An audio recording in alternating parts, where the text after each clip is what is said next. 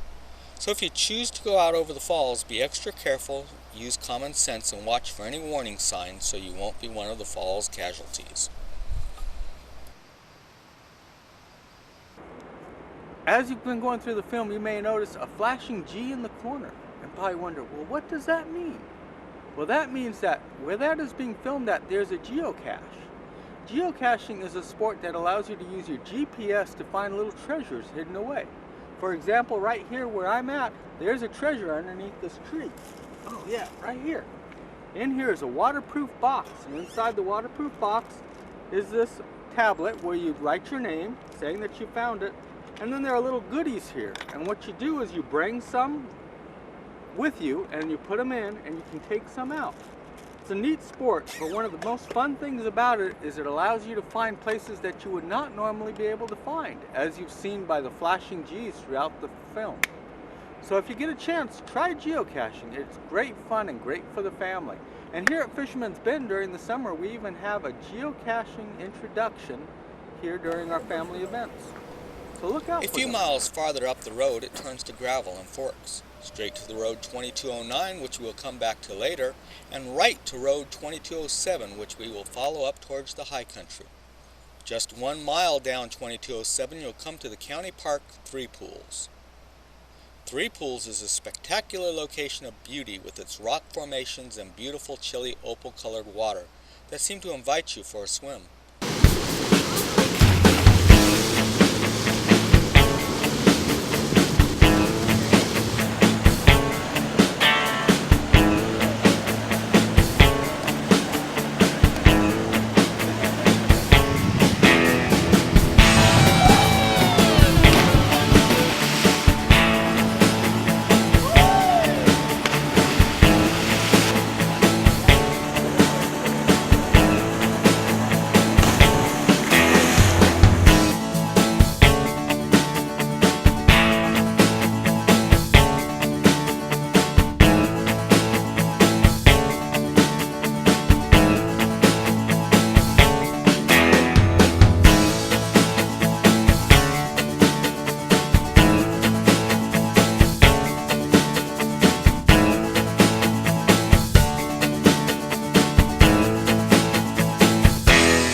Now we are going to go beyond Sullivan Falls into the high country on roads that require a vehicle designed for rough going. Even though the road is rough and slow going, the extra effort getting to these places is worth it. Along the way you get to see mountains and meadows while you continue to climb higher and higher. Our first stop into the high country is Opal Lake at the edge of the Bull of the Woods old-growth forest. Looking down on the lake you can see how it got its name. There's a 1-mile hike down to the lake where you can truly appreciate its beauty.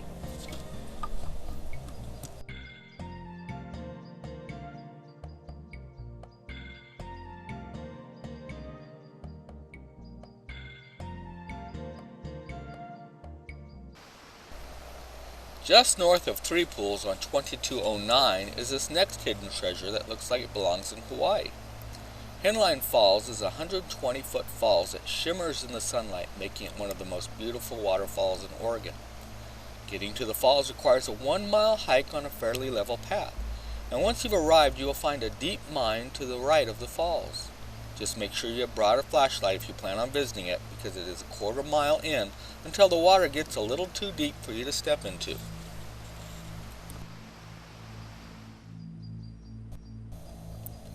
As you continue up 2209, you come to a gate, and there your hiking adventure begins into one of the most beautiful and interesting places in Oregon, the Opal Creek Wilderness. Opal Creek is a protected area with a unique history behind it, so as we travel among the forest here, I'll fill you in on the stories of Opal Creek. Early on the journey, we cross Gold Creek and continue on to what is called the Half Bridges. It's because of this area that the old growth around here is still remaining. Back in the earlier half of the last century, a lumber mill was built near here to take those beautiful trees. However, nature had other ideas. The half bridges built here are sticking out beyond a cliff over Opal Creek. The problem was, the logging trucks loaded with logs were too heavy for the half bridges, which collapsed due to the weight, twice! Thus the mill closed, never to open again.